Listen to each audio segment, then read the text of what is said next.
Hi y'all, and a very warm welcome to the 4th episode of God Worshipping Society. Before the show starts, I just wanted to give a little word about the list of friends and enemies, and how none of you have given us a response. No phone calls, no emails, not even any snail mail. Y'all make me so angry. Jerks. You heard it, you're all jerks. If we do not hear anything from you, then you better watch out, because this is not cool. For everyone who has been keeping up with the show and giving us your love and sweet support, I just want to say thank you. Especially the gal pals of the show. I love you.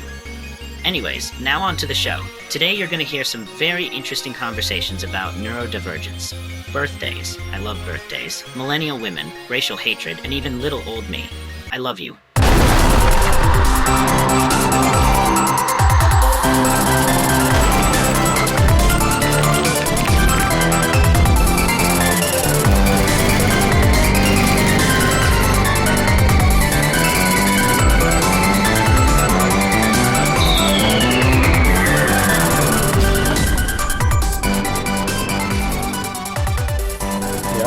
Cold start recording. Yeah, hell yeah. Alright, well, welcome everyone to episode 4.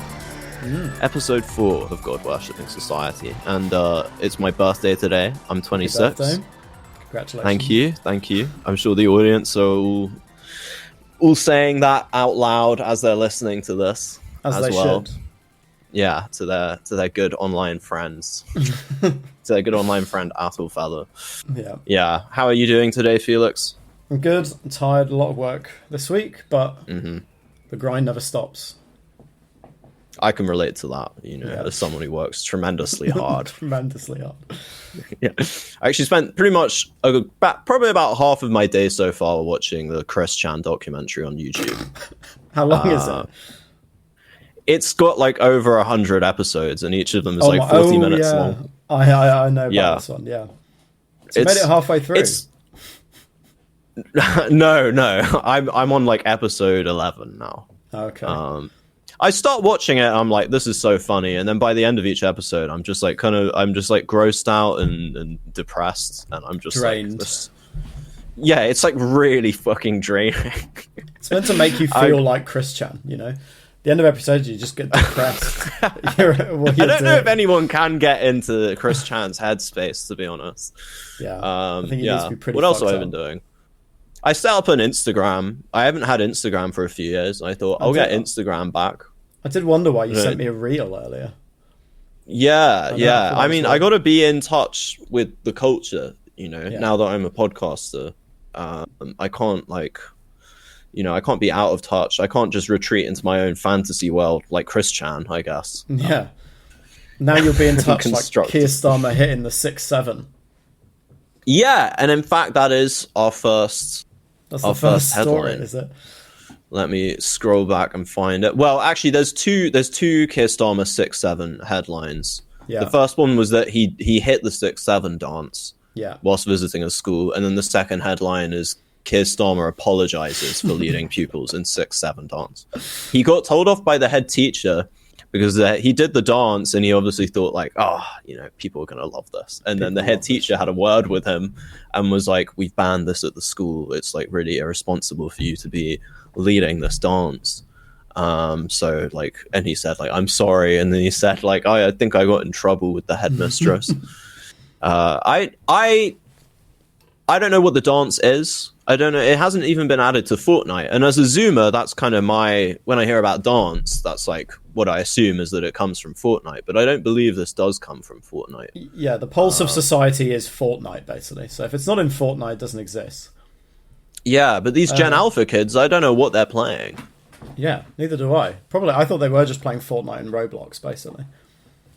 Yeah, Roblox for sure. Fortnite, yeah. I mean, I don't know. I play a lot of Fortnite, and I given how easy it is to kill most of them in the game, they probably are in Gen the game. Alpha. I can't imagine there are any other 26-year-olds playing Fortnite on the Nintendo Switch. No, I don't think so. You are one of the few, for sure. For hours and hours. The 6-7 dance, you like juggle your hands. It's like this. Is that it? That's literally I did it. See you just that. say 6-7. which is a reference to basketball players, I believe. So it started as a rap song by someone called like Drilly or Skibbity or Skimmy or Skip. He's really catering to the Gen Alpha audience. Yeah, they'll love this. The history of 6'7", and then some kid. There was some basketball player who I think was 6'7". And so there's a video of him at the basketball game where he goes 6'7", and then he like juggles his hands. Ah, and that's where the meme comes from. Wow! I know. Thank you for breaking that down. Yeah, you're very welcome. It's history in the making, right? And then now. I think he's been turned into like an SCP now. There's like he's like an SCP, horror, of course. Yeah, he's like a horror character where he attacks you and says 6'7". So I don't know. I bet he has no idea that that's the case or what an SCP actually is. No, probably not. I doubt. He's probably chilling in his mansion somewhere. Yeah. The kid or the basketball player? No, the basketball player. I was going to say, there's some kid of like a basketball game. Yeah, no. I saw a headline actually. I saw a headline recently which was like some kid had made a business out of 6'7". And what does that even mean? I don't know. It was a picture of him with his mum, and he was holding like some kind of plastic models of the numbers 6 and 7. So I assume he's selling the numbers 6 and 7. It's come to this where we have to even turn numbers into a product. Well, his mum is obviously like, I'm so proud of my son, you know, and it's like, bitch, if you understood how dumb this was, you wouldn't be feeling that proud of him. In fact, you would probably be disappointed. You'd be like, son, this is what we call a bubble in economics. This is what I'd say to him. I'd be like, son, this is a bubble. 6'7" stock is gonna collapse. It's growing now. You can't. Yeah, you're being too speculative. You got maybe she's teaching an important lesson. Because soon, if this does get popular, the Chinese will start making 6'7" toys for, 80% cheaper than what he's trying to sell them for. And he'll basically get bought out of the market. So it's a good lesson in life that if you do anything you come up with that's novel, the Chinese will do, and they'll do it cheaper. And then he'll become a supporter of tariffs. Yeah. And probably some kind of economic populist. Yeah. Of course. How old is this kid again? 6. Oh, no, I don't know how old he is. He was older. He was like 12. He was too old to be doing this shit. Yeah. Excellent. And then there was another kind of socio-cultural headline I saw was death metal band...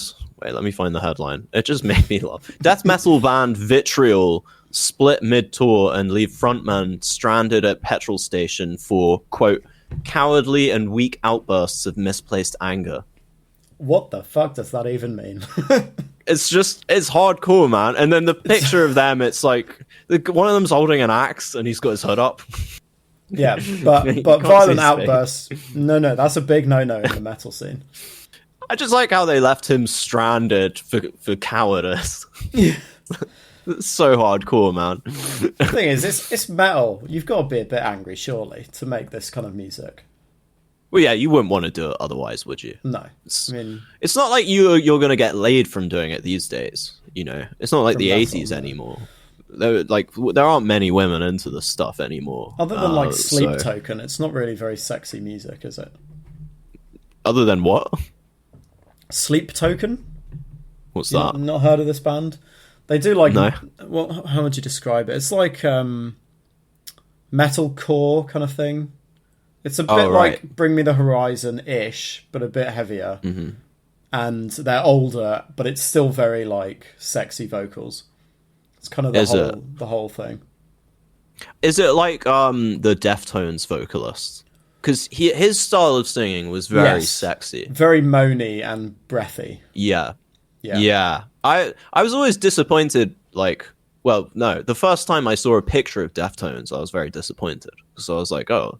This guy looks like trash, you know.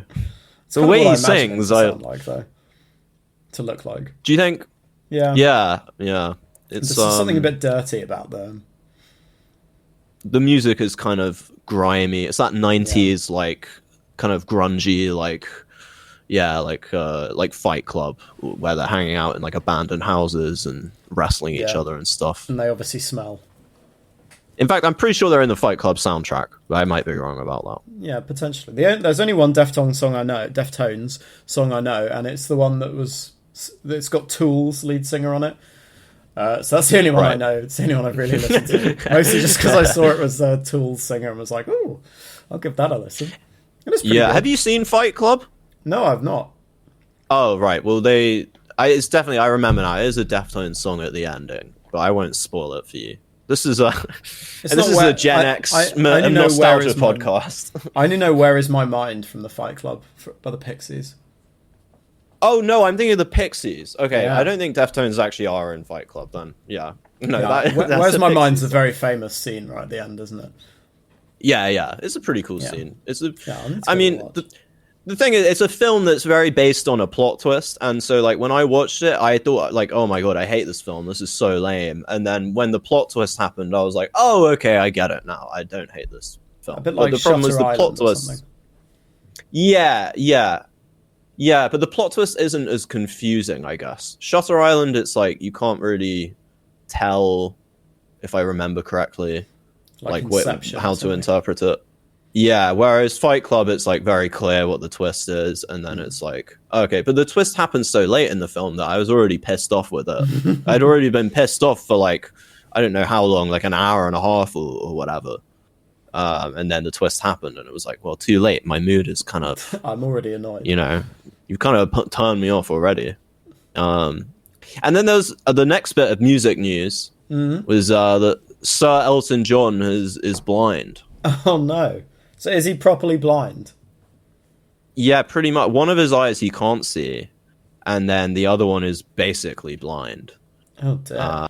So that's very sad. I'm a big Elton John fan myself. Yeah. So, yeah. I don't know how it happened, really. It's I didn't bother reading the headline, but I guess they got poked out or something. Stray knob takes out one of his eyes. This is very sad. He's a fucking old guy anyway. He's like, nearly 80, if not 80. Poor guy. Crazy. God worshipping society extends its deep condolences to Sir Elton John. Yeah, Sir John. And then what was the other thing? Oh yeah, Jordan Peterson. There's a new law passed in Alberta which they've named after Jordan Peterson. Wow, what's the law called? I don't know. Oh my god, I didn't. No crying online law. I was gonna say the law. New legislation that is aimed at how far professional regulators can go in policing what their members say outside of work. Okay. The law is named after psychologist and media personality Jordan Peterson, and it claims to give doctors, engineers, and other professionals freedom to speak without repercussion. Okay. So there you go. And that's Alberta, Canada. Huh?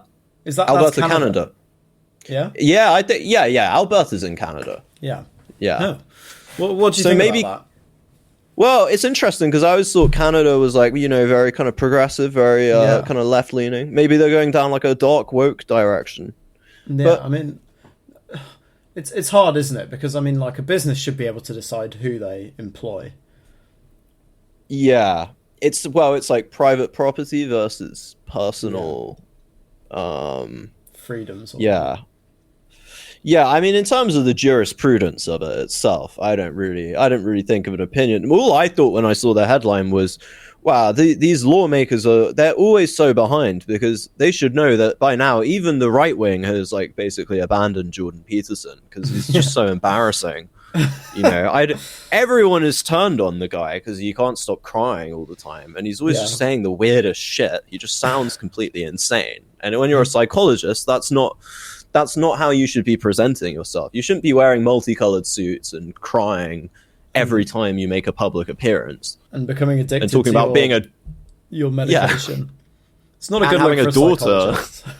Oh, yeah, a daughter Michaela. who's completely batshit. Hey, you can't say that, man. She's on our Friends of the Podcast. That's true. Yeah, We'll no, never that get is in true. contact with her now. No, you Along said with that. Abigail Shapiro. Those are our female friends. Or if we're gonna to use Christian terminology, those are our gal pals. Our gal pals, our femoid friends. Sorry, I didn't hear you then. My dad just started calling me, so I had to hang up on him. I'm busy podcasting. Professionalism to the extreme right here. Yeah. What we need to do is Yeah, start looking so- at the Twitter responses to some of these headlines, because after the Twitter response to that Keir Starmer 6-7 in school one, maybe we could read some of those off, because they're just so funny. Yeah, where was that? Shall I find them? We've just got to avoid the dead air here. Here we go. So Yeah. so obviously there was the video of Sir Keir doing the trend, which is hilarious. And, Yeah. James K on Twitter, he's got 1 like, so you know people enjoy this reply. He said, disgusting. And he is a sir. He is a sir. Sorry, yes, Sir James K. His profile picture appears to be an anime black man in a rage. He Nice. said, disgusting behaviour from the Prime Minister. 6-7 is banned, spelt incorrectly, in schools. And if his only way to relate to kids is to break those rules, he isn't connected with society at all. Now that's Disgusting. Yeah. That's had 2.2 engagements and 1 like, with 8 comments. So he has been thoroughly ratioed there. Very nice. So I'm not entirely sure what the point of his ex eat is. I think British people just love saying that things are disgusting. Yeah. Morally, we love using that word. If you ever watch Question Time, it's like the word that gets used the most. It's just people saying, "I think it's disgusting that blah blah blah," and it'll be something that's like being done in schools. Yeah, it's like the potholes outside my house are disgusting. It's a disgrace. You're an absolute disgrace to West Yorkshire. West Yorkshire That's basically County UK Council politics. is awful. They're Disgusting. horrible. They're destroying the fabric of society. There's no hyperbole whatsoever. And then there was that picture of supposedly a young Keir Starmer with Sir Jimmy Savile, another Sir. Another We Sir. love knighting people, don't we? Yeah. Yeah, Sir even if they're Jimmy Savile. paedophiles. Don't get it wrong. Don't get it twisted. So this guy hasn't been ratioed. He's actually got 12 likes on this one. Yeah, paedophile Jimmy Savile with a young boy. That boy was Keir Starmer. Now, the 2 kids in the photo, I don't think look anything alike. No, it was definitely not. And one of them It's looks like definitely Keir not. Starmer, and then the one in the picture with Jimmy Savile just doesn't look Doesn't look like Keir anything Starmer. like Keir Starmer. Now, how old is Keir Starmer? What, in his 40s? Mid to late I think he must be 40s? in his 50s. 50s, I think. I think that picture, Jimmy Savile, is a bit too old. It could be like early 70s. I don't know. I'm not familiar enough with like the eras of Sir Jimmy chronology Savile's of kind of his Jimmy's style goings on. choices. Yeah. But those glasses, I think it must be like early 70s, I would guess. How would you describe those glasses? They're pretty horrendous, but obviously our listeners can't see it, so we need to describe them. Geometry was never a strong point, but they're not quite square shaped. They're like and they're pointed wobbly upwards. squares that have been inverted. Diagonal. Like 90 degrees pointed inwards themselves. I think No, it's he must have been 45 fond of the degree glasses. He must have been fond of all the sunglasses because then you couldn't track his eye movements and he could just kind of look wherever he wanted. Yeah, he's standing directly over this kid, and what you can't see is his eyes are actually looking at the kid's penis, even though the kid is facing away from him. Well, what you can't see in the picture is where his hands are, and God that's knows true. where You those can see are. one of them, which is probably reaching towards the child, but the other one seems to be hidden in the image, so that's probably Yeah. fondling. That's probably just another child, getting molested by him in that photo. That kid on the right, you can tell it's definitely Keir Starmer. He wasn't the best looking child. That shit-eating smile is, He doesn't look great, and if that kid on the left was him, you could tell instantly. Oh yeah. But- Think about it, Jimmy Savile's entire kind of costume was like, it was like equipment, it was a very practical outfit for a paedophile. because you got the tracksuit, didn't he? Yeah, shorts or just a full tracksuit, which is you can get it off very quickly, you know. And it's a bit baggy, so it won't show if you have a tumultuous event in your nether regions. Yeah, he was very tactical about it. He was. Yeah, not very tactful. I mean, there's the interview with what's his name? Oh, who's that really? Louis Theroux. Louis Theroux, where Louis is like, "Are you a paedophile?" And he's like, "I might be." He's like, "Yeah." He basically just says, "Yeah," and Louis Theroux's like, "Ha ha ha ha! You're so funny, Jimmy." Yeah. And like, everyone says I am, so I probably am. I had no idea. Yeah. I can't. He comes back to it and he's like, I can't believe I didn't realise at the time. It's like, Jimmy, everyone says you're a paedophile. Is it true? He's like, well, if everyone says it's true, I probably am. Yeah, you know, when he died, he had his fingers crossed. Like, when they found his body. That is one of the most awful anecdotes, isn't it? That's such a Catholic moment. Yeah, because he was super Catholic and he donated all this money to try and offset all the kiddie and dead people rape. He kept going to confession. Yeah, God knows what the priest thought. It's such a Catholic attitude of like morality, where it's like you're basically like it's a tally chart. You know, it's like you know you're scoring points with heaven.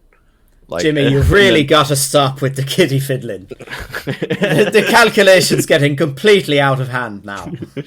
They're doing like elaborate algebra to like figure out like how many people benefited from the donations versus how many kids were scarred for life. Well, he undermined it by spending all that money on a hospital for children, which is a good thing, and then proceeding to repeatedly visit the hospital and molest all the children who were staying there. Now, he did visit the morgue a lot, which you could argue the dead kid didn't really know. So I'm not sure how that would add up in the equation. Well, yeah, if we're going for like a very kind of Reddit kind of utilitarian attitude towards morality, it's like no one got hurt, so, you know, just let people enjoy things. It's a very Frank Reynolds attitude. Let people enjoy things. It's like it's kind of like a Quirk Chungus kind of attitude. It's like, you know, people have hobbies. A Quirk Chungus? Have you not seen that? No. Oh man, you got to look that up. It's it's just it's like a drawing someone did of like a stereotypical millennial couple, and like I don't know, you just look at the picture. Oh yeah. Quirk Chungus man-child. Yeah, I instantly know exactly who this is. Yeah. You do see these couples. I mean, where I live in Bristol, there's like a lot of millennials living here. It's a very millennial friendly city. Yeah. So you see a lot of those couples around. I can imagine. Yeah. The Quirk. In fact, those kinds of do you ever go on you probably don't. Do you ever go on the subreddit for like comics? Like no. People who make I can tell you now. No, I don't go on Reddit very often at all. They're pretty much all made by women who fit into that category. Very early internet meme culture. Yeah, it was like that. I don't know if I sent you, but there was like I saw one webcomic where it was like the Korean vampire. What was it? Korean vampire hunters or demons? What was it? K-pop demon hunters. K-pop demon hunters. Yeah. Yeah, it was like them saying like you odd women. Now that's a step too far, and then the next panel was Donald Trump, Ghislaine Maxwell, and Jeffrey Epstein on the Lolita Express looking scared. That is a classic hit of the millennial comedian is Donald Trump and Jeffrey Epstein. It's just low-hanging fruit, isn't it? Yeah, and it's also like you're not really treating this whole situation with the gravity that it deserves. I know we have spent like multiple episodes in this podcast joking about that entire situation, but at least the way we do it isn't cringe. No, we're not. At least we're cool people. Yeah. No, because we're not women. So yeah, I'm kidding. I'm making a joke. I'm being quirky. No. We're being quirky. We have some other comments. More of these tweets? Yeah, go ahead. Twitter comments. So some guy, Matt Cooper, I thought this was funny. So his name's Matt Cooper, and then after his name, he has a few emojis, which is how you can tell he's really hip. So he's got the Union Is he Jack. a pirate? The St. George flag, the pirate, Jolly Roger, a no bicycle sign, a motorbike, 2 beer steins clinked together, and then a dog. Mm-hmm. And he says, at Grok, what is the 6-7 trend?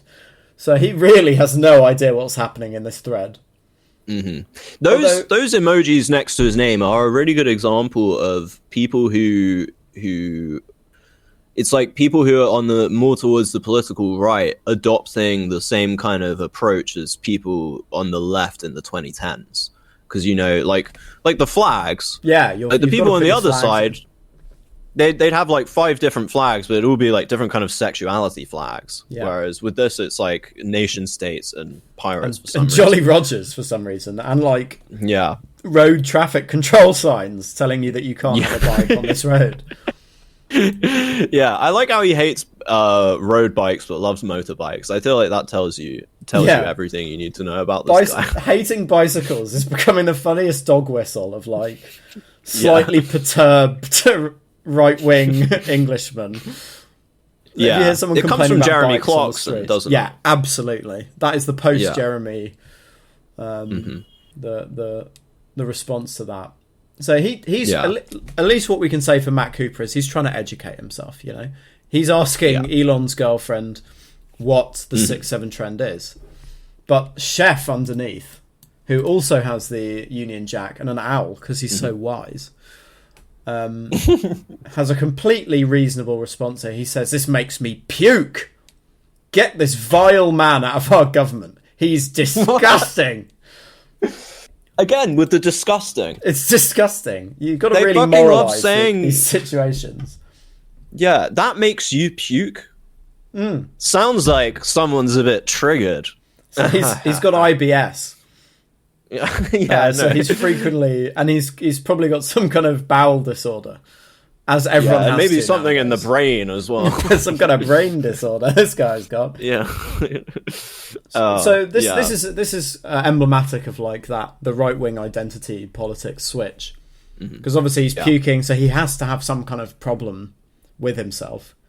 I'm literally shaking right now. I'm literally shaking. You have to have multiple miscellaneous dietary or bowel disorders or chronic conditions. And this guy just seems to have some kind of hyper-emetosis where he just keeps vomiting at everything. It's completely... It's just an immune response to Keir Starmer. Yeah, he's... Oh yeah, all these kids who've got allergies nowadays. Well, I'm allergic to Keir. Yeah. And this brings us to the true diamond in the rough. The final boss. The final boss of Twitter comments. There's a guy called White Hope 2. So obviously the first White Hope failed. And his profile picture, very reasonably, is Adolf Hitler. He says 6,700,000 immigrants into the UK. Excellent. There we go. Really hitting every beat there with that one. I feel like what happened was he was about to say something about some kind of the Holocaust. I was going to say some kind of tragedy. And then he was like, "Oh, that's not really relevant to this at all." So I'll talk about immigrant numbers instead. But I think he typed the 6 and he was like, "I'll make a joke about the Holocaust," and then he realized like, "Oh, this isn't about Germany or the Nazis or history or anything. This is about Keir Starmer visiting a school." And so also I got to make this somehow relevant. That's fairly... you won't really get very far, I don't think, if you're some kind of Holocaust denier in UK, the political sphere. Yeah.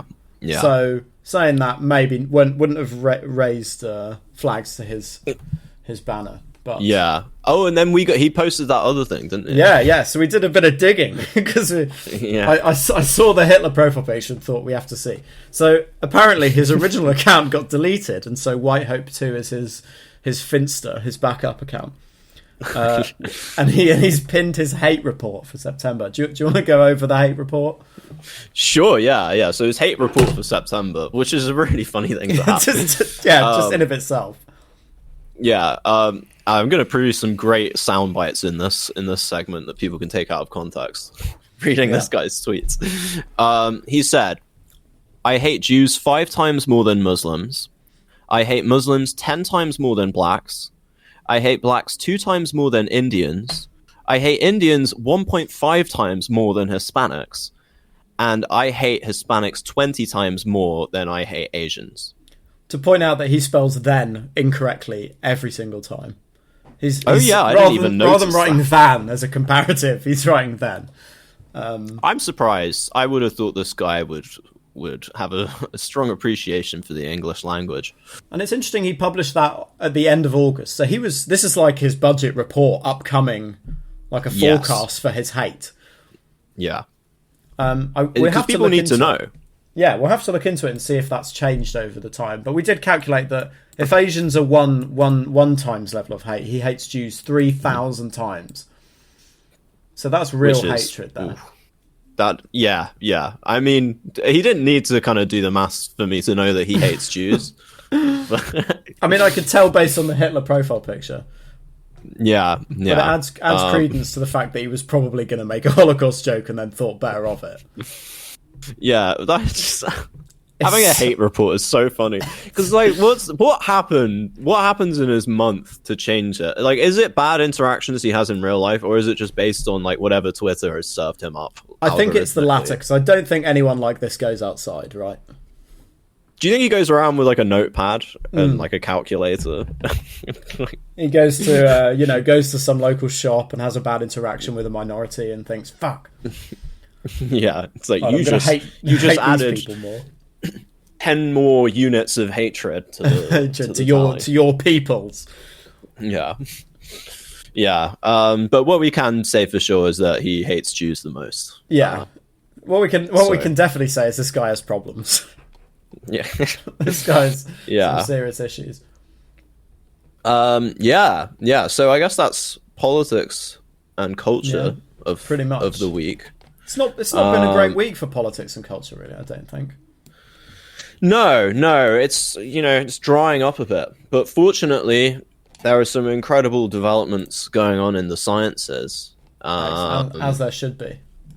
So the first thing I'd like to discuss is this has been going around a lot, and this, to go back to the whole thing with millennial women, I think this is a headline that they'll be really happy to hear about. Yeah. Which says, science says our brain has 5 eras, which explains why I didn't feel like a real grown-up until my 30s. That's certainly a headline. Subheadline is, millennials have long been painted as the generation who won't grow up. But as a new study suggests, the human brain has 5 distinct eras, like that Taylor Swift tour, with adulthood only kicking in at age 32. It might turn out we're all stuck in arrested development for longer than we thought. So I think the woman who wrote this is a millennial. Oh, yeah, she is, for sure. Undoubtedly. What is it with millennial women and eras? Yeah, well, you've got to have an era. I feel like Zoomers don't really have the same thing, because our brains are so fucked that the time is just passing by and we're not really conscious of it, because that time is all just spent scrolling. Yeah. Whereas millennials don't just scroll; they make things like webcomics. They make things like webcomics and goofy TikToks that are really out of touch. Yes. Yeah. I mean, who the fuck even uses TikTok now? I feel like it's fallen out. They also it's all still on use Instagram the word now, snogged, which I've noticed a lot. I really don't like that word, man. That word is really unpleasant. I feel as though our generation swear a lot more, but seem to put less emphasis on it. Mm-hmm. Well, I think it's because we all have autism, so we get very upset by like words that don't sound nice. Words that sound gross. It's like, so we need our nice, like, satisfying verbal stems. Yeah. Shit. And then Gen Alpha are like even more extreme. They're just completely fucked in the head, and they're just like struggling with numbers and stuff. Complete nonsense neologisms that are just like, that's so skibbity. This doesn't make any sense. Have you looked at the comments on that article? No. Here we go. So the newest comment an hour ago. This is really hit stuff here. Yeah. And then someone says, more proof that the voting age should be 25 or 30 and not 16. Yeah, you tell them. Yeah, well, that proves it. Let's proves base it. politics on like transient psychological studies Yeah. that are going to be refuted in another like 5 months, probably. Or about by 5 different minutes at stuff. this rate. Yeah. The longer we live, the longer we remain babies. But there will be a biological limit to that. Classic wisdom came from surviving experiences where you could have died. But even the world is crash. There will come to a time where the Teletubbies are boring. What the fuck are you talking about? I'm not really sure I get the point. The longer we live, I don't the get longer we the remain meaning of the babies. sentences. Well, if the world is a creche, as in like a nursery where kids are raised, but Yeah. there will come a time where the Teletubbies. Yeah, but I mean, it's not like you can't have an opportunity where you die at 16. What we should be doing is putting children into life-threatening circumstances to age them faster. Constantly. Constantly. Sparta. Yeah, exactly. Yeah. Put them in a jar at age 1 on a hill to die. If they survive that, chuck them in front of a train. Well, they should have to earn the right to have modern medicine, through some kind of social credit system. Absolutely. I think that's probably the best way forward. I feel as though that is always a good idea. Someone's mentioned. Someone said she did manage to swiftly pivot back to her favourite subject, and I thought that was talking about Taylor Swift for a sec. Oh, that's the brain rot getting you. Your reading comprehension is I know, collapsing. it's going downhill. Have you seen Ramon's comment 4 hours ago? Yeah. The only thing worse than an entitled millennial is their yuppie boomer parents. Classic. Probably true. I mean, yeah, I agree with you, Ramon. Yeah. Just got to keep just punch up. Always punch up. Yeah, well, the boomers really they're just a nuisance, like, there's just too many of them. That's really the problem. And that's really the whole issue with the immigration debate. It's like, okay, you got issues with the immigration, it's fine, but like, can you at least acknowledge that the number one problem is the fact that there's so many fucking old people in this country? Like, that should be our main. I feel like that's the number one issue we should be tackling. Have you seen that, like, South Korea is on track to basically have no more people being born within like 2 generations? I did not see that. How? Surely that's like an emergency the state has to deal with. Yeah, like a major emergency. It's something just like subsidize 5 having children. babies. Yeah, I think they do that, but their working culture is just so insane. Yeah. Because it's something like 5 babies. There are 5 newborns for every 100 grandparents. Something like that. Jesus Christ. I didn't know South Korea was that bad. I knew like Japan was really bad, but I didn't. Japan's and I know not China... nearly as bad. South Korea is the worst. It's something like within 5 generations there won't be any people left in South Korea. That's insane. I wonder what it's like in North Korea. Do you think it's just not like that? Because they're basically living a peasant lifestyle. There's nothing else to do. Yeah. Yeah, they're probably fucking like rabbits. Yeah, because like half your children will die. They're living in like the 11th century. Yeah, I watched a North Korean film one time with my girlfriend. Yeah, it was a really good film. It was basically about a bunch of peasants who are struggling in the winter. Like, that was that was the plot. But the main development of the plot was that at one point the army arrived and took all their wood. Oh wow, that's a real twist. Yeah. And then they were all crying and screaming, and they were like, "We've lost our wood." And then the general arrives with his with his staff, and he comes to the peasant women, and he shakes their hand and thanks them for letting them have all the wood. And then he just leaves, and then the women all stop crying, and they're like, "You know what? Yeah, I'm glad that we've given them all our wood." I'm glad that we're gonna freeze to death. They didn't actually give them the wood; it just got taken from them by the army without any questions being asked or anything. They happen to thank you afterwards. Think yourself lucky. Yeah, but they were all like really glad after that, and then they all like looked at a picture of I don't know who it was at the time, Kim Il Sung, maybe Kim Jong Il. Yeah. I mean, it was hard to tell because the film, I think it came out in like the 90s, but it looked like it was made in like 1971. Like, it was filmed so badly. Yeah, it reminds me of like old Soviet films that are just all fucking miserable from like the 70s, because they were all just fucking miserable. Yeah, that's not good propaganda, No. You You got to tell the people that everything's great and there's nothing wrong. Much like millennials do on Reddit, when in the r/United Kingdom subreddit, where they're constantly they think that being a progressive basically means that you insist that there's nothing going wrong and no one needs to like and everyone and all the right-wing people are hysterical, you know. And it's like they think that that's being left-wing, even though that's actually that's the definition of conservatism, is saying that we don't need to change everything and it's fine and everyone's being hysterical and getting carried away. Yeah, just stay on the straight and narrow, guys. It'll all be fine. Yeah. There's there's another great comment here, just to bring it back to this independent article. So obviously such a good scientific psychological study should have some great comments. And this guy says, this explains why the young tend to gravitate towards leftism and then mature into the right-wing conservatism as they get older when their brains have developed. So... Does that even happen? No. Like, that's complete anecdotal evidence. Yeah, I mean, maybe that's true of the boomers, because I guess...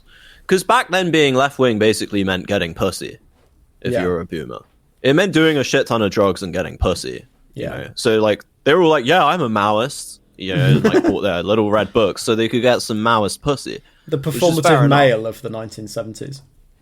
Yeah, and actually they're all creeps, and they're of course, the male feminists. They all had like 14-year-old girlfriends and shit, and that was like the coolest thing if you're a boomer.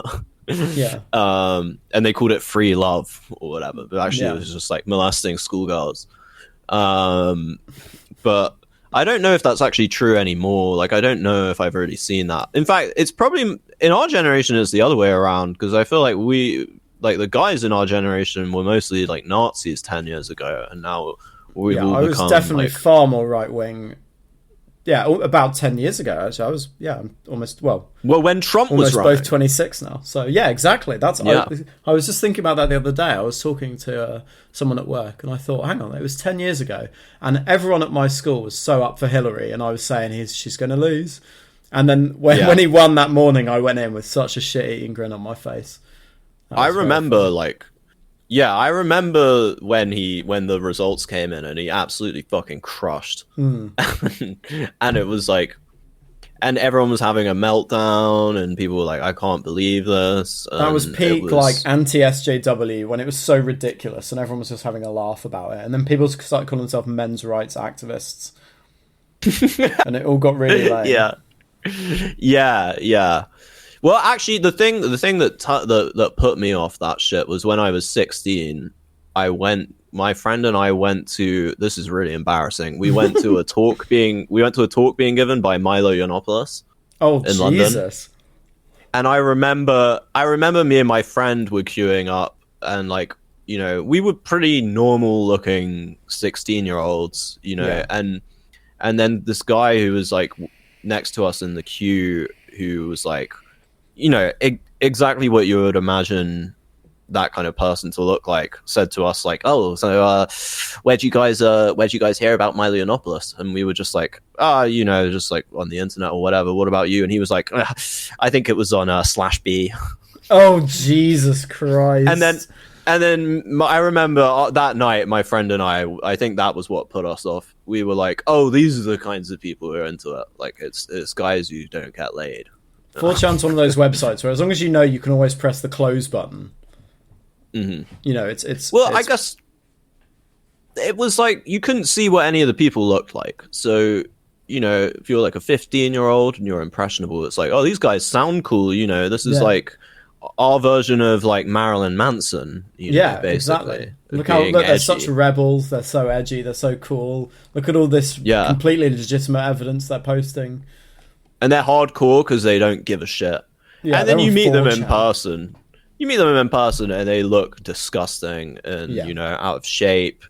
And the other thing I remember that night was there was a group of girls there who were all wearing Rubin Report t-shirts. You know, Jesus. Dave Rubin.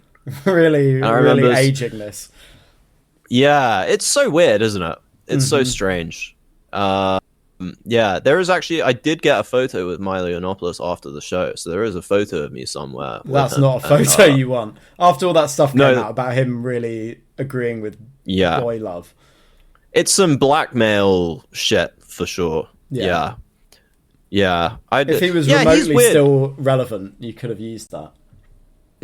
He's weird because he is like an actual gay guy, but he's not, because there are amongst the gay guy group, there's a contingent of pederasts who've infiltrated it and have made it, and they're saying that they're gay, but really they're pederasts, which is a different thing.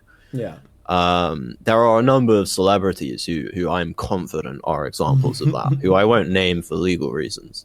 But you might find them, or you might find one of them on the enemies list in the first episode. I don't know.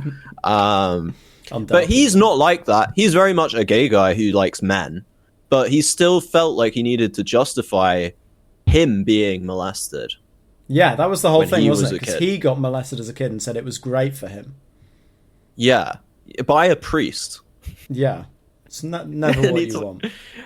And like now he's not gay apparently, and he's like arguing for like Christian theocracy and stuff, and it's like that's the grifter pathway. You've got to go into you've got to go into the like hyper Christian evangelical, because they're the only people who are going to forgive you for anything. And if you're grifting for them, they'll happily take you on, because not many people do. Yeah. It's no, the same, they're is kind it of. Dave Rubin he's not a gay conservative? He's gay, but he's not Christian or anything. He was the guy who had those. He kept having Ben Shapiro on the show, and every time he'd ask Ben Shapiro, like, "Are you gonna? If I invited you, would you come to me and my husband's wedding that's coming up?" And every time Ben Shapiro was like, "No," because he's Orthodox Jewish, and he'd and you could just see Dave Rubin getting really sad. There's a lot of great compilations of Dave Rubin being a fucking idiot. Dave Rubin always just gets sad and won't actually like argue with anyone about what the man doesn't believe in anything. No, and his basis. Oh my god, I didn't realize how dark it is. His basis for like all his kind of predictions and political beliefs is just Star Wars references, which I really like. So he'll be like, "Well, we're the rebels, so we're definitely going to win the Empire." Haven't you seen this? Like that moment, and he'll just say like, "This is why it's going to happen." He'll literally say it like, "This is why it's going to happen." In Return of the Sith, like, and he'll just start rattling off plot lines from Star Wars. And he's definitely my favorite one out of all the grifters, I think, because he's like he's such a pathetic thing. How pathetic he is, yeah. Yeah, but like, he's one of these people who have a subreddit that is entirely against them, Mm-hmm. So it's crazy to me to think that there are a bunch of girls at that event in 2015 or whenever it was wearing Rubin Report t-shirts, because no one would want to wear a fucking Rubin Report t-shirt these days. Surely. I wouldn't see anyone wearing that. What about Steven Crowder? He was another one. He was great. Yeah, he originated the thing that Charlie Kirk did, where you like go to you put a sign up and say like, "Change my mind." Yeah. And he was a voice actor in Arthur. In Arthur. Yeah, he was the brain, wasn't he? Yeah, he's the brain. And then he became like a Christian actor. Yeah, I used to watch him as well, and it was so bad. Thinking back on it, the change my mind thing was a good idea, but it felt a bit cherry picked. All the people he'd argue with seemed just completely retarded. Yeah, and you're arguing with 18-year-olds, which is fucking easy. That's like me getting a battle royale. That's like me getting the battle royale in Fortnite and then saying to my girlfriend, like, "Look what I did." Look how and cool she knows that I just made a bunch of 10-year-olds cry, and it's just sad. They're actually, they just haven't been developed enough. Yeah. But at least I know what 6-7 is. Yeah. Should we talk about some of this AI stuff? Mm-hmm. Well, the first thing was that AI music creates unease as it tops the charts. Joe Rogan is going to be talking about this. He fucking loves the AI music stuff. Does he? You said that before, and I wasn't actually sure what you were referring to. You can find, perhaps you could elaborate. Yeah, so on like all the most recent Joe Rogan episodes, he's been every single guest, he's been forcing them really awkwardly to listen to an AI 1950s jazz version of a 50 Cent song. Oh my god, he's turning into such a fucking boomer. He's like, listen to how cool this is. It's amazing. And then he makes them sit through the entire 5 minutes of the song. And there's one point where Jamie tries to turn it off near the end, and he's like, no. We've got to hear the whole thing. Some comedian went on, and he was like, have you heard this 50 Cent song? And he's like, yeah. He's like, well, what about this other one? And the guy mistakenly said no. And then Joe made him listen to the whole other song. Wow. Joe's just been obsessed with AI music right now. He's just phoning it in, probably. He's so sick of doing these 3-hour-long podcast episodes. He's probably how just often like... does he do them? It's like every day. He does like more than one a day, I think. He does like one in the morning, one in the afternoon or something. How? I mean, I enjoy recording this, but if I had to do doing this it for all 3 day. hours every single day... I like how the stuff he's talking about now is just like the stuff you see if you're not signed into YouTube and you just go on the front page. And it's just like the shorts that come up. He has the algorithm is like, this man is he's just empty. What do we even show? He's fucking dumb. He just destroyed his brains with I don't know what the fuck, like DMT. Taking DMT every day. This has become his new DMT. It's like, that's crazy. Have you seen the 50 Cent AI cover? Yeah. Yeah. And then we also had a major AI conference flooded with peer reviews written fully by AI, which I really like that one. This doesn't surprise me at all. Yeah. Yeah. I mean, research is pretty competitive, and an awful lot of like, there's a shitload of Chinese papers that come out, and there's definitely a lot of dodgy shit going on with them. Do you think this is all Chinese stuff? I don't know. I mean, I wouldn't be surprised if, just to be fair, the amount of stuff that has to be done, I'm not surprised that they're using a lot of. The fact that it's fully AI generated, 200 manuscripts were fully AI generated, that is just crazy. They flagged hallucinated citations. Those are so, yeah. That's so funny. They're just citing non-existent. Yeah, just nonsense papers.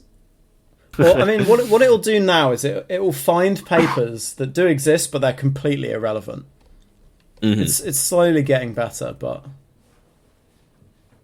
I mean, well, eventually the whole thing will just be undermined by this. You just won't... Yeah, there'll be no intellectual property, no academia. Yeah, how can you really claim intellectual property if half of your work was done by an amalgamation of all like human intellectual property anyway? I fucking hate intellectual property anyway, so you know, I'm glad that that's gonna get completely undermined by technology. Because I really wanted the intro song for this podcast to be "Heaven is a Place on Earth." You know that song? Yeah. Because that's like perfect. Because that's what this is all about. You know, it's about building heaven on earth, namely a European federal state. That's heaven on earth. Yeah. So that was like. But I can't, because then I'll just, you know, I won't be able to make any money off of this. And, you know, this is clearly a money-making operation for me. This is all just a front. So, it's a business, yeah. It's a business. So, yeah. And then, what else do we have in the science news? The ADHD diagnoses are growing. What's going on? What is going on? Did you read any of this article or just the headline?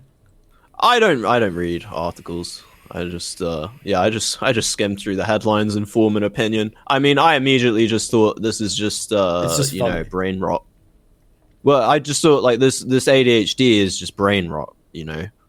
I think that's probably the only explanation. There's a good quote here by Jeremy Didier, who says, "I hear a lot of people talking about ADHD as a gift or a superpower, and I applaud that. But I don't want to downplay the impact ADHD has on people's lives, whether it's undiagnosed or poorly managed." So, yeah. Gift and a superpower. That is funny. Yeah, they say that about autism as well. And it's like, there are people who will never be able to talk because of autism. Like, you know, they're not all savants. I think half of the rise of this stuff is people thinking it is a superpower. And, you know, not taking the iPad off the child, and then it. Yeah. I think it's definitely They're like, iPads, look at my child's a kid genius. Look at how retarded he is. look at how Like, he's a savant. Look, he can use an iPad at age 2. Yeah, he's like, he can scroll through fucking YouTube shorts at lightning speed. Yeah. He can't talk, and he is 8 years 5,000 old. scrolls a minute. This is Yeah. unbelievable. It's Yeah, definitely I mean- the iPads, right? I genuinely... Yeah, 100%. The ADHD I feel like I stuff- got ADHD when I get ADHD when I don't fucking when I've been using social media. So I like periodically uninstall it all from my phone because I'm like, this is just, I can't read a book. Like, if a few days of relentless scrolling, I mean, it's exacerbated by unemployment, no doubt, but a few days of just intense scrolling, and I can't sit down and read a fucking paragraph. It just destroys your brain. Yeah, you know? I don't see how people can't just scroll on Instagram for a while and see how they feel and think, fuck, this probably doesn't do a child much good. No. We have the luxury of having somewhat developed brains that are able to recognize when something is bad for you. Could you imagine being some like 12-year-old rich kid in California and like your life is like you wake up and hit the fucking THC pen and then like immediately just start scrolling, and like the rest of your day is just like an endless cycle of like fucking like I don't know, Andrew shit, Tate and clips. then Andrew Tate, stupid Just brain rot, mountains of porn. Yeah. Fucking mountains of porn. Just pure completely Gooner content. destroying your brain. Yeah, and then your mum is like, your dumb idiot mother is like taking you to a doctor so you can get an ADHD diagnosis, so you can get put on fucking Ritalin as well. So that then you're And just able to scroll even better because you're so off your Yeah. tits on Ritalin. Because now you're on amphetamines as well. Yeah. Yeah. I'd like And to point out fast that food that Jeremy Didier, where that quote's from, he's the president of the Mm-hmm. Children and Adults with ADD Society, which is acronym. I bet they get CHAD. nothing done. It's acronym CHAD. That's the brain rot. That's proven it. There's a fucking brain rot. He asked the kids, like, what should we call it? And they're all like, Chad. The group of optimal neuroatypathy. Goon. Fucking Yes, I'm the knocked president it out of the Chad and Goon. And I want to say that ADHD is not a superpower, but I am a Chad and a Goon. Oh my god. Your kid cries on a plane, you feel awkward, you give them the iPad, and rather than learning to deal with, like, rather than you saying, shut the fuck up, you can't do this, they just get what they want. That's basically what it is. Yeah. You know, a baby cries because it wants something. Your kid's crying because Yeah. it doesn't want to be on a plane or it wants to have the iPad. So you just give in and give it the fucking iPad. No wonder the kid's got ADHD. It expects everything instantly. The problem is you can't hit them anymore. So the only way to stop them from crying is the carrot. You can't use the stick anymore. Back in the day, your child was whining about something, you beat the shit out of it, and then You they just would have to shut use up. non-physical deterrents. You have don't to feed manipulate them. Yeah. You have to psychologically manipulate them. You have to Yeah. like make them feel awful about themselves, and like Just don't talk to them. Just ignore them. yeah, just talk about how disappointed you are. You're a Stuff like disgrace, that. aren't you? You're fucking shit, aren't you? Well, no, you got to flip it around on them and accuse the child of gaslighting you and stuff. You got to be like a millennial woman about it. Yeah. You got to like flip it around on them and say like, "You're Are you saying I can't manipulating raise me." a child? Like, you're invading my space, and I do didn't not ask to consent have this. you. I wish you'd never been born. That'll really fuck Yeah. your kid up. Holy shit. Yeah. So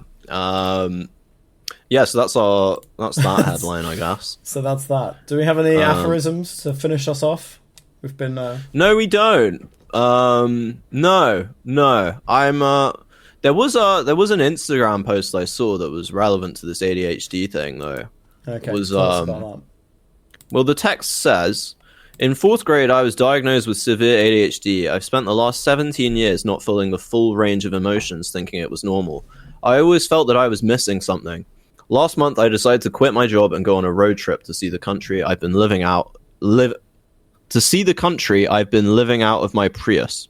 I noticed that was well, he's got ADHD, doesn't he? Yeah, he got distracted. Yeah, and then he says, oh my god, Instagram. The purpose of this road trip was to connect to those around me, and in doing so, I accidentally discovered that there is a whole other side to me that I didn't know existed. And then the video is him crying into the camera whilst text says, meeting myself for the first time in 17 years. Fucking hell. I can't... Here's the thing. Imagine you start crying because you have some kind of profound existential realization. Yeah. And then you immediately think, I need to get my fucking phone out. I need to get my phone out and record this. This or is for after the fact, you realise, damn, I should have recorded that. Yeah, and then so you like force it again. You punch yourself in the dick or something. Yeah. And start crying. Well, you pull on your fucking... God. You pull on your moustache hairs on your ridiculous-looking moustache, and then... oh, man, I'm just bullying this guy now. I didn't say his name or anything, so it's fine. No. If you hear this, we're joking, okay? You know, I can't help it because I'm autistic. So, you know, I don't feel empathy. It's not our fault. I feel no empathy for people, and that's my superpower. That allows me to you know... vague sociopathy. Become some kind of... Yeah, it allows me to become a great political leader, potentially. One day.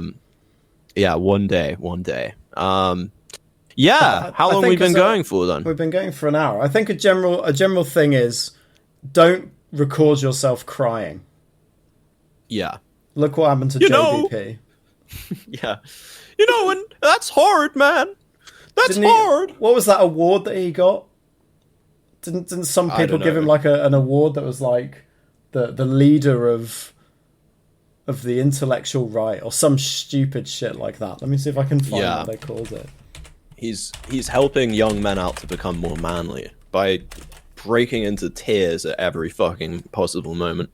I saw a video of him talking about going to a bar with his wife and having a dance to a bluegrass band, and he starts crying because the band was so good.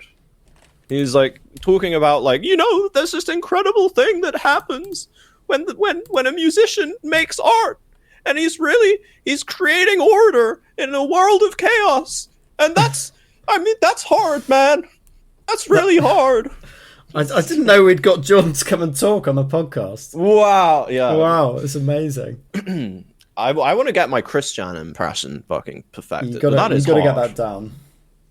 He's got a really weird way of talking. If you start crying in public randomly, I think you have problems. I don't think we should I don't think this should be we just shouldn't normalize this shit. No. Yeah, I mean, the problem is probably the diet that his daughter's put him on. Like, I don't know how he hasn't clocked that that's like the problem. Just raw meat and nothing else. Yeah, because if he has apple cider, then he can't sleep for 3 weeks. And then some pills. No, I don't remember that. He went on Jordan Peterson. He went on Joe Rogan's podcast, and he was like, and they were talking about the diet, and he was like, well, this one time I had apple cider, and I didn't sleep for 3 weeks. And Joe Rogan sounds sane in that conversation. Joe Rogan's like, that's not possible. And he's like, and then Joe Rogan's like, what does that look like? And he's like, well, each night you spend about 8 hours lying awake in a state of what only approximates to pure terror. And it's because he drank apple cider once, and then that was 3 weeks apparently of his life. He was completely unable to sleep at all, which is biologically impossible. Yeah, by the way. Complete nonsense. Well, and then Michaela said, "Do you know what you need? You need some raw meat." Yeah. Yeah. Oh man. Yeah. Well. Oh. Very good. Yeah. Yeah. Any conclusory statements? I'd like to just go over some medical points about my injury that I briefly mentioned to you before we started recording. Let's because it's my birthday today, so I'm going to indulge myself and the audience. And I feel like this is really good for the audience to get just what I'm like as a person, you know. So for some time now, probably because I've just been unemployed and kind of hunched over 24/7, I've had a bit of pain in my back and my shoulders and my neck. So I thought the best way to go about dealing with this would be to use a gua sha, perform a gua sha massage on myself, because the fuck am I going to do? Talk to a doctor? That's not some kind of euphemism, is it? No, it's a form of Chinese massage where you bruise yourself deliberately. Yes, I know. With a jade stone. Yeah.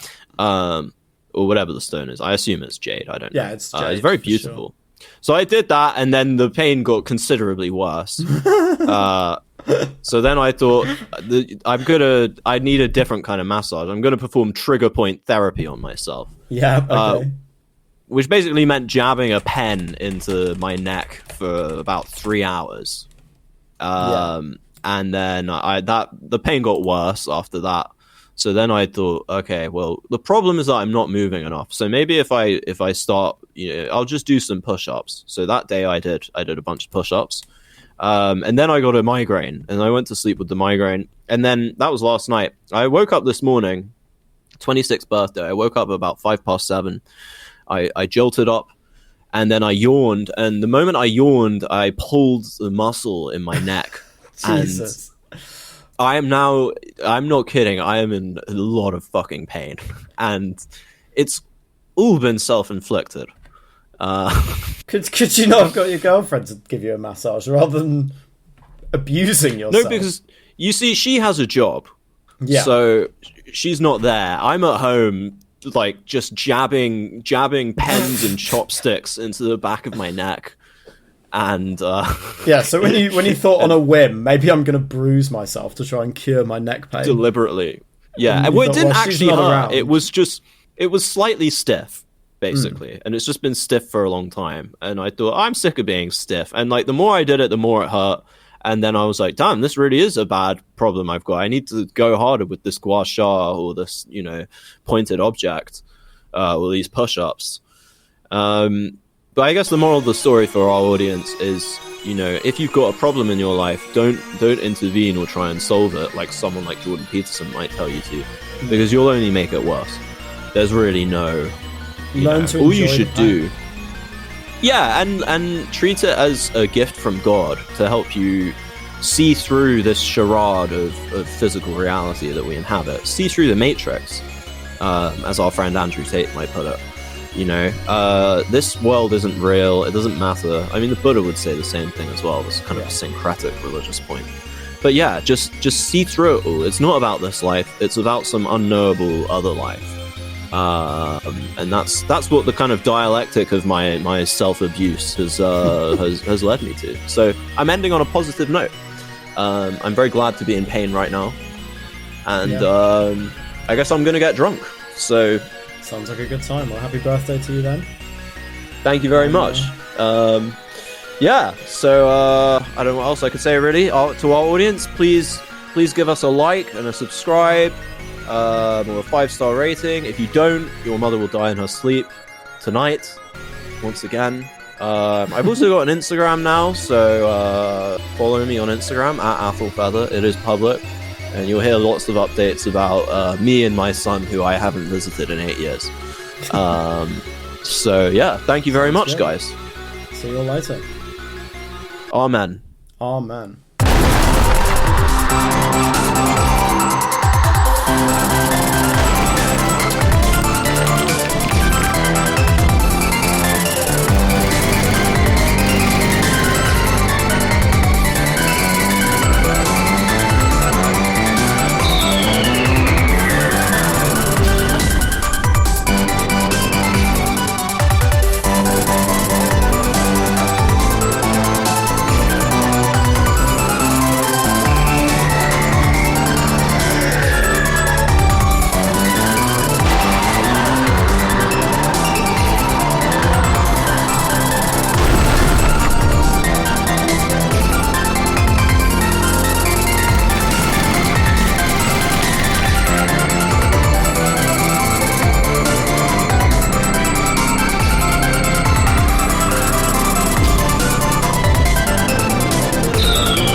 Bye.